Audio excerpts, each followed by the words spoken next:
آپ کے سامنے یہ پیش کرتا ہوں۔ کسی صاحب نے یہ سوال کیا ہے، حضور پاک صلی اللہ تعالیٰ علیہ وسلم کی محبت میں ہم یہ چاہتے ہیں کہ ہمیں یہ بتائیں کہ میرے آقا صلی اللہ علیہ وسلم کیسا روزہ رکھتے تھے، سحری کیسے کرتے تھے، فجر میں حضور صلی اللہ علیہ وسلم کیا کرتے تھے، ظہر، عصر، مغرب اور عشاء میں بھی حضور کیا فرماتے تھے۔ مجھے اس بات سے بڑی خوشی ہے، شاید کسی نے پہلی مرتبہ اس طرح بھی پوچھا ہے۔ ہونا یہی چاہیے کہ جس کو حضور صلی اللہ علیہ وسلم سے محبت ہو وہ اپنی زندگی کا ہر کام کسی سے جا کر کے یہ پوچھے، میں شادی کرنے والا ہوں، مجھے یہ بتائیں حضور پاک صلی اللہ علیہ وسلم نے کیسے شادی کی تھی۔ کبھی آپ سوال کرتے ہیں اس چیز کو؟ میں منگنی کرنے جا رہا ہوں، حضور پاک صلی اللہ تعالیٰ علیہ وسلم کے ہاں بھی کبھی منگنی ہوئی تھی، کسی صحابی کی ہوئی تھی، حضور اکرم صلی اللہ علیہ وسلم نے اس طرح سے کیا ہے۔ بچے کی ولادت ہوئی ہمارے گھر میں، حضور پاک صلی اللہ علیہ وسلم کے گھر میں جب بچے کی ولادت ہوئی تو میرے آقا نے کیا کیا تھا۔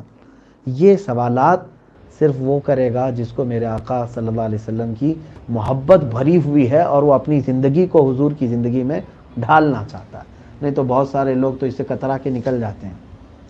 سوالات ہم سے کیا کریں گے، طلاق ہو گئی ہے، عدت کیسے گزاریں گے، یا پھر اتنی مرتبہ بولا ہے، 4 بار بولا ہے، 5 بار بولا ہے، یہی تمام چیزیں ہیں۔ خیر، یہ سوال ہے، اس کا جواب تفصیل طلب ہے، پورا ایک ٹاپک ہے۔ ظاہر سی بات ہے آپ نے سوال کیا حضور صلی اللہ علیہ وسلم کے روزے کے متعلق، مختصر میں عرض کروں گا، پھر کسی پوری تقریر اس پر انشاءاللہ عرض کرتا ہوں۔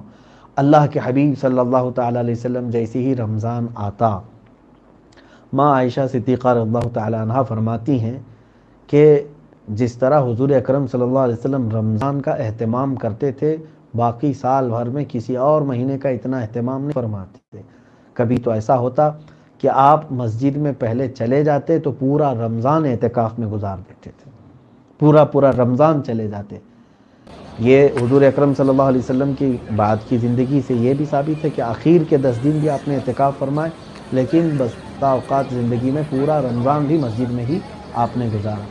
سحری کیا کرتے تھے حضور اکرم صلی اللہ علیہ وسلم کی، سحری اور افطاری دونوں کے متعلق جو ہمیں روایت ملتی ہے، فقط ایک پیالہ دودھ حضور کے پاس آیا ہے، باقی تفصیلات میں نے نہیں پڑھا، لیکن یہ ہے کہ اللہ کے حبیب صلی اللہ تعالیٰ علیہ وسلم نے روزہ بھی رکھا تو قناعت کے ساتھ، ایسے کہ آپ کے دسترخوان پر اتنی چیزیں نہیں تھیں جو آج ہمارے دسترخوانوں پر ہیں۔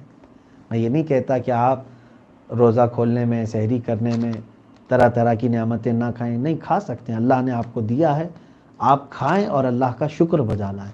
لیکن میرے آقا صلی اللہ تعالیٰ علیہ وسلم نے جو سادگی اور قناعت فرمائی وہ اس لیے کہ حضور کی امت کے غریب حضور کو دیکھ کر تسلی کریں۔ ہم غریبوں کے آقا پہ بے حد درود، حضور نے غریبوں کے لیے اپنی زندگی کو سادگی میں عطا فرمایا۔ ایک روایت یہ ملتی ہے، اللہ کے حبیب صلی اللہ تعالیٰ علیہ وسلم ہر افطاری سے پہلے صحابہ کرام کے ساتھ بیٹھتے تھے، جو اصحاب صفہ، جو غریب صحابہ 70 صحابہ، ان کے ساتھ بیٹھتے تھے افطاری میں۔ اور رسول پاک صلی اللہ تعالیٰ علیہ وسلم کے متعلق ماں عائشہ صدیقہ فرماتی ہیں، ایک بار افطاری سے پہلے حضور صلی اللہ علیہ وسلم کا معمول تھا کہ عائشہ کوئی باقی تو نہیں دسترخوان پر آنے سے پہلے مجھ سے پوچھتے تھے۔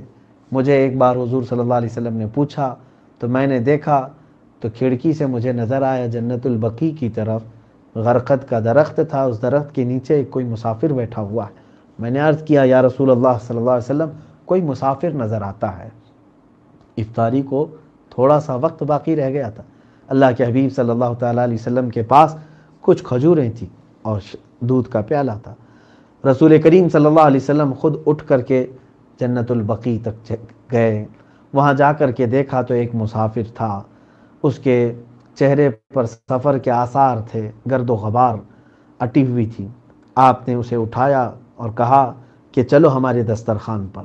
وہ شخص حضور صلی اللہ علیہ وسلم کے ساتھ آیا، دسترخوان پر بیٹھا، افطاری کا اسی وقت یعنی وقت قریب ہو گیا اور آپ نے اپنا دودھ کا پیالہ اس آئے ہوئے مہمان کو پیش کر دیا۔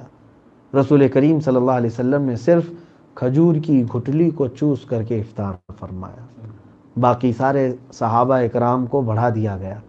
اس شخص کے آنے کے بعد پتہ چلا کہ وہ حضور پاک صلی اللہ علیہ وسلم کو ہی ڈھونڈتا ہوا وہاں تک پہنچا تھا۔ اگر حضور کے روزے کی بات پوچھیں تو رسول کریم صلی اللہ علیہ وسلم کے روزے کی تفصیلات بہت ہیں کہ آپ دن بھر میں جو فرمایا کرتے تھے اور جتنا خیال حضور اکرم صلی اللہ علیہ وسلم غربا اور مساکین اور اپنی امت کے بے کسوں کا کیا کرتے تھے، کاش یہ عادت ہمارے اندر آئے اور دل کی نرمی آئے کہ ہم جو نعمتیں کھا رہے ہیں اللہ کرے کہ ہر گھر میں یہ نعمتیں پہنچ جائیں۔